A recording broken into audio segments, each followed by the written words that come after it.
Hi, my name is Katie Moyer, and I'm a fitness professional that trains people to teach certain group exercise formats. So I have worked with all walks of life. I have worked with people who are brand new to teaching. I have worked with people that have 20 years of experience and everything else in between. And I wanted to share with you 3 ways to cue and lead effectively in a group exercise class. Number 1, you want to encourage, not nag. Because when we are in a group exercise class, it moves fast, right? If you've ever been to a brand new class, even if you are in the fitness industry and you go to a brand new class, it always moves fast because you don't know it. You're not used to, the way that it rolls, the rhythm, and, if you're up or you're down or you're going right, you're going left, it's kind of all over the place. It's a good thing because we want people to keep going and get excited about it, but when you want to lead effectively, especially when it's a new format or it's a new group or it's just a new format that you're bringing to a new studio, remember, you have to encourage people where you want them to be, not nag. It's never going to be about, why can't my students get this? It's going to be, how can I communicate better and encourage them and lead them to exactly where they want to be? It's never, don't let the knee go over the toe. It's, put the knee right on top of the toe. Knee right on top of the ankle. However you want to phrase it. But if you can encourage people to exactly where you want them to be, chances are they're going to get there a lot faster. And if they get there faster, does that mean they're going to be more successful? I'll let you think about that one. Number 2, avoid no's and don'ts. And I kind of already gave you a little bit of hint on this, but in general, you want to avoid the no's and don'ts as much as possible. Why? Because our brains naturally interpret action and then the opposite. If you were to close your eyes right now and I said, don't picture me picking my nose. Don't picture a big green booger. Don't picture me reaching up into my nose, pulling it out, and eating it. Whether you just closed your eyes or not, I guarantee you're thinking about a big green booger and you're wondering which finger I used to pick it out of my nose. Right? Right, exactly. So we naturally, as human beings, interpret action, and then we interpret the negative. So when we say something like, don't let your knee go over the toe, people are thinking, knee over the toe, oh wait, no, don't do that, but we're already on to the next move. So now I've just created not so great habits and muscle memory of not so great proper placement. That's not going to help my students.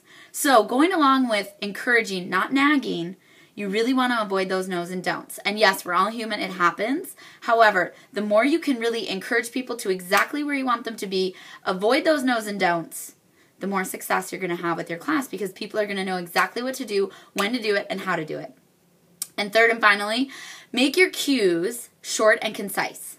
A cueing system is nothing more than a warning system, right? We cue people to alert them of what's to come next, right? If you teach on the 32 count, you know that you cue on 5. Why do you cue on 5? So that you give people more time to not just interpret the cue, but to give them more time to hear it, internalize it, and then do it. That's all that cueing is. So the more short and concise you can be with your cues, the more successful you're going to be. Now, this can also help you because you might start off using kind of a wordy cue, like you might describe the move, say the move, and da-da-da-da-da. Eventually, like when I teach a class, it's called Hip Hop Hustle, it's a dance move, I might say we're going to step knee, pull an elbow up. We're going to step knee, pull an elbow up. And I go, so next time when I say this, I'm going to say elevator. I'm going to say down, elevator. Right? So I might describe the move, but eventually I'm going to shorten it up into 1, 2 words so that when I cue it on the 5, it's short and concise.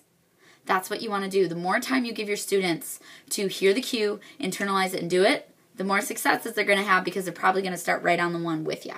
Now, even if you don't teach on the 32 count, anything that you can do to make something more short and concise so that it's 1, 2 words. 1, you're going to save your voice. But 2, that's all people need. They need 1, 2 words. Classes move fast. At the end of the day, to lead effectively and to cue effectively, you want everything to be as short and concise as possible so they know exactly what you want them to do.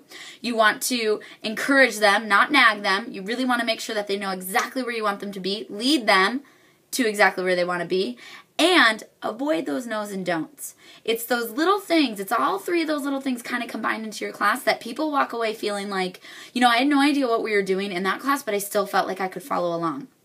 I don't know what she was doing. I don't know what he was saying, but there was something really good about I could just follow along. And I felt, even if they don't even know what the 32 count is, even if they've never been to your class before, they just feel like they got it. They felt like they were in a rhythm with your class. How do you do that?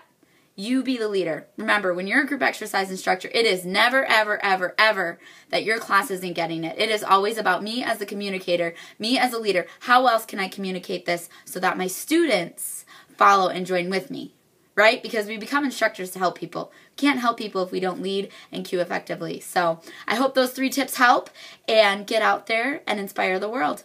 Thanks for watching.